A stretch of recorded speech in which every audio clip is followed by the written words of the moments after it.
Perkenalkan, nama saya Bronson Martus Simanjuntak, NIM 21030608 dari kelas PTNC, Prodi Peternakan, Fakultas Pertanian, Universitas Sumatera Utara, dengan dosen pengampu Ibu Tati Widiansari, SPTMP.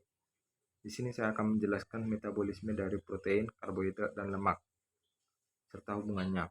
Yang pertama, saya akan menjelaskan proses pencernaan karbohidrat pada monogastrik dan ruminansia. Yang pertama, pada monogastrik, yang mana pencernaan karbohidrat dimulai dengan pelumas saliva di dalam mulut dan di dalam ginjal secara mekanis dan hidrolisis, dan dilanjutkan di dalam usus halus oleh enzim pankreas, empedu, serta getah usus. Proses pencernaan ini hanya mampu menghidrolisis karbohidrat sederhana, sedangkan serat kasar tidak mampu didegradasi. Oleh karena itu, sebagian besar serat kasar dari organ pencernaan utama masuk ke dalam organ bagian akhir saluran pencernaan, yaitu sekum, rektum, dan kolon. Selanjutnya pada ruminansia, yaitu proses metabolisme karbohidratnya terjadi di dalam rumen, yang dimana golongan karbohidratnya yaitu polisakarida, yakni serat kasar atau selulosa. Di dalam rumen, karbohidrat difermentasikan oleh mikroba menjadi piruvat, dan kemudian asam piruvat yang dihasilkan akan diubah menjadi VFA atau asam lemak terbang, CO2, dan CH4 atau metan. Yang kedua, saya akan menjelaskan metabolisme karbohidrat di hati dan dari produk awal sampai produk akhir, yaitu pada proses metabolisme karbohidrat, hati melakukan fungsi spesifik sebagai berikut. Yang pertama, menyimpan glikogen. Yang kedua, mengubah galaktosa dan fruktosa menjadi glukosa. Yang ketiga yaitu gluconeogenesis, yaitu membentuk banyak senyawa kimia penting dari hasil perantara metabolisme karbohidrat. Hati penting untuk mempertahankan konsentrasi glukosa darah untuk menjadi normal. Misalnya, penyimpanan glikogen memungkinkan hati mengambil kelebihan glukosa dari darah, menyimpan, dan kemudian mengembalikan kembali ke darah bila konsentrasi glukosa darah mulai turun terlalu rendah. Yang ketiga, saya akan menjelaskan proses pencernaan protein pada unggas dan ruminansia. Pencernaan protein pada unggas dimulai saat makanan dihaluskan dan dicampurkan dalam ventriculus. Pencernaan tersebut dimulai dengan kontraksi otot-otot proventriculus, di mana mengaduk-aduk makanan dan mencampurkannya dengan getah pencernaan yang terdiri atas HCl dan pepsinogen. Pepsinogen yang bereaksi dengan HCl berubah menjadi pepsin. HCl dan pepsin akan memecah protein menjadi senyawa yang lebih sederhana seperti polipeptida, proteosa, pepton, dan peptida. Penyerapan protein dimulai ketika makanan masuk ke dalam usus mukosa. Usus terdiri atas lapisan otot licin, jaringan ikat, dan epitel kolumnar, sedangkan yang berada dekat dengan rumen. Pada epitel pelapis terdapat banyak sel goblet yang menghasilkan lendir dan sekresi dan membantu melicinkan makanan. Pada mukosa terdapat banyak vilus yang mengandung banyak pembuluh darah dan pembuluh limfa kecil. Dan pada lapisan epitel akan menyerap air dan zat-zat makanan. Dan sel absorpsi dari virus merupakan tempat absorpsi asam amino. Secara umum, asam amino setelah diserap oleh usus halus akan masuk ke dalam pembuluh darah. Pada asam amino untuk ternak berasal dari protein yang lolos dari degradasi atau bypass protein. Protein mikroba yang tercerna dan terserap dalam usus serta dari hasil fermentasi rumen. Perombakan protein oleh enzim proteolitik dalam rumen menghasilkan peptida dan asam-asam amino. Produk ini sebagian besar akan mengalami katabolisme lebih lanjut atau diaminasi, sehingga dihasilkan amonia atau NH3. Kegiatan diaminasi asam amino menghasilkan amonia yang bersifat konstitutif, yang artinya bahwa mikroba rumen akan terus melakukan diaminasi terhadap asam amino walaupun telah terjadi akumulasi asam amino yang cukup tinggi di dalam rumen, yang dapat juga berdampak pada kesehatan ternak. Selanjutnya, protein pakan dan NPN dalam rumen akan dirombak menjadi asam amino dan amonia untuk dilanjutkan disintesis menjadi protein mikroba, kemudian masuk ke dalam abomasum, dan selanjutnya dalam usus kecil diabsorpsi masuk ke dalam aliran darah.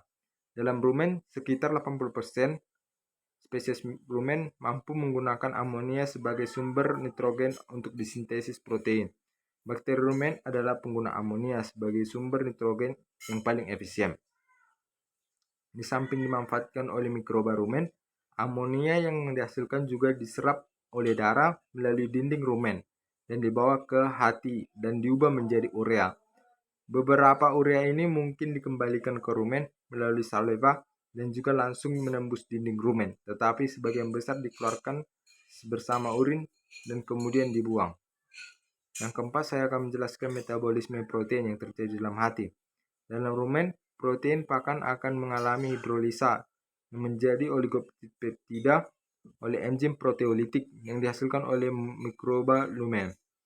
Oligopeptida selanjutnya akan diubah menghasilkan peptida dan asam amino yang bisa digunakan oleh sebagian mikroba rumen untuk pertumbuhannya, terutama oleh Bacteroides ruminicola, di mana bakteri ini mampu menjadi sistem transport untuk mengangkut asam amino ke dalam tubuhnya. Bacteroides ruminicola bisa menggunakan 40% peptida dalam rumen, sedangkan Fibriosolven menggunakan kurang dari 10% untuk pertumbuhannya, karena tidak semua peptida dan asam amino yang terbentuk dalam rumen digunakan oleh mikroba dan di mana sebagian akan mengalir ke usus halus. Yang kelima, saya akan menjelaskan proses pencernaan lemak pada ternak monogastrik dan ruminansia. Pada pencernaan lemak pada ruminansia, pencernaan lemak dimulai dari aktivitas mikroba di dalam rumen terhadap lemak pakan yang akan membebaskan asam-asam lemak tak jenuh untuk kemudian diubah menjadi asam lemak jenuh yang tidak dapat terserap rumen, melainkan terus ke alat pencernaan bawah atau usus halus, di mana ia akan diserap dan menyatu ke dalam kilomikron. Kilomikron ini mengandung lemak dan protein, serta mempunyai fungsi sebagai alat transport lemak dari usus halus menuju jaringan-jaringan tubuh. Di dalam usus halus, lemak dipecah menjadi asam lemak dan gliserol oleh enzim lipase. Gliserol meneruskan perjalanannya ke hati, sedangkan asam lemak tidak dapat langsung diserap oleh usus, karena zat ini tidak larut dalam air. Penyerapan zat ini dipermudah oleh getah empedu yang akan mengemulsikan asam lemak menjadi suatu bentuk yang larut dalam air sehingga dapat diserap oleh sel mukosa usus halus. Lemak yang diserap masuk ke peredaran darah melalui vena porta ke hati melalui sistem limpatik dan ductus thoracikus. Sebagian dari ternak yang diserap, terutama yang masuk ke peredaran darah melalui sistem limpatik, dapat langsung disimpan ke dalam jaringan. Sebagian besar lemak yang diserap mengalami metabolisme dalam hati. Di sini tersedia suatu mekanisme yang mengangkut lemak dari hati menuju jaringan-jaringan. Pencernaan lemak pada hewan monogastrik atau lemak tunggal, sebagian besar lemak dalam pakan adalah trigliserida, sedangkan selebihnya adalah fosfolipid dan kolesterol. Saat lemak masuk ke dalam duodenum, maka mukosa duodenum akan menghasilkan hormon enterogastrik yang menghambat sekresi getah pencernaan dan memperlambat proses pengadukan lemak yang diemulsikan oleh garam empedu dan dirombak oleh esterase dan memecah ikatan ester antara asam lemak dan gliserol. Garang-garang empedu memusnahkan butir-butir lemak menjadi butir-butir yang lebih kecil dan kemudian dipecah oleh enzim lipase pankreatik menjadi digliserida, monogastrida, asam-asam lemak bebas dan gliserol. Penyerapan lemak dilakukan dengan mengkombinasikan dengan garam empedu. Garam empedu dibebaskan dalam sel mukosa dan dipergunakan asam lemak dan gliserol untuk bersenyawa dengan fosfat untuk membentuk fosfolipid. Fosfolipid distabilisasi dengan protein dan dilepas dalam sistem getah bening sebagai globul-globul kecil yang disebut kilomikron yang kemudian dibawa ke aliran darah. Yang keenam, saya akan menjelaskan proses metabolisme lemak di dalam hati. Proses ini pertama kali yaitu hidrolisis atau lipolisis. Pada proses ini, lemak akan diputuskan ikatan ester trigliserida, fosfolipid, dan glikolipid yang dilakukan oleh bakteri rumen. Pada proses ini dihasilkan asam lemak, gliserol, dan galaktosa. Hasil tersebut siap dimetabolismkan secara lanjut. Asam lemak tak jenuh akan dijumpai oleh proses ini. Asam lemak tak jenuh atau linoleat akan dipisahkan dari asam lemak, gliserol, dan galaktosa. Setelah itu, asam lemak jenuh akan diubah menjadi VFA. Adapun bakteri yang digunakan yaitu bakteri anaerobio lipotikal yang digunakan untuk hidrolisis trigliserida. Bakteri yang kedua, bakteri butyrofibrio fibrisolpen yang digunakan untuk menghidrolisis fosfolipid dan glikolipid. Dan faktor yang mempengaruhi proses hidrolisis dalam rumen antara lain yaitu level lemak, pH, dan ionnya bakteri rendah. Proses kedua adalah hidrogenasi atau biohidrogenasi. Proses ini terjadi asam lemak tak jenuh hasil proses hidrolisis dalam rumen. Terjadi isomerasi pada ikatan cis dan trans. Isomerasi menyebabkan pengurangan asam lemak tak jenuh dan biohidrogenasi menyebabkan asam lemak esensial rusak namun ternak tidak mengalami defisiensi. Lemak esensial dapat memenuhi kebutuhan lemak pada ruminansia. Kebanyakan lipid pada ruminansia masuk ke duodenum sebagai asam lemak bebas dengan kandungan asam lemak jenuh yang tinggi dan lemak akan diserap oleh duodenum. Asam lemak rantai pendek hasil hidrolisis akan diserap oleh dinding rumen.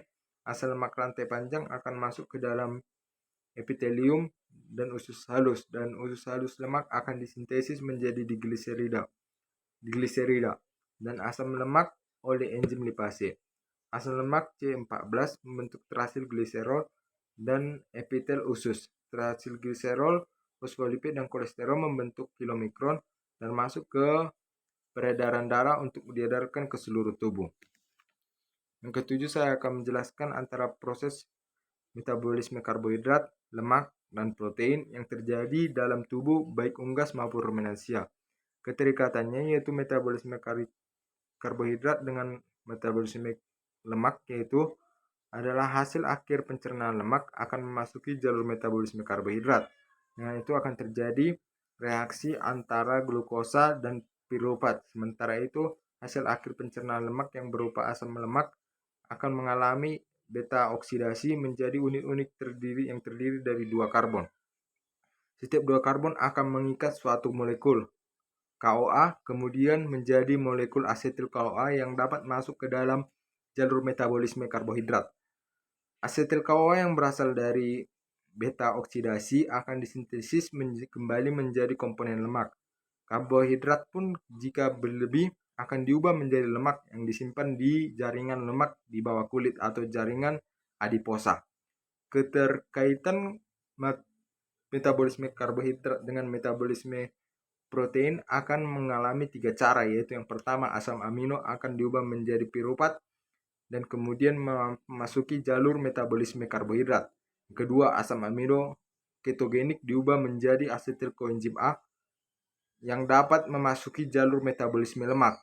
Yang ketiga, asam amino non-glukogenik dan non-ketogenik dideaminasi dan memasuki siklus Krebs.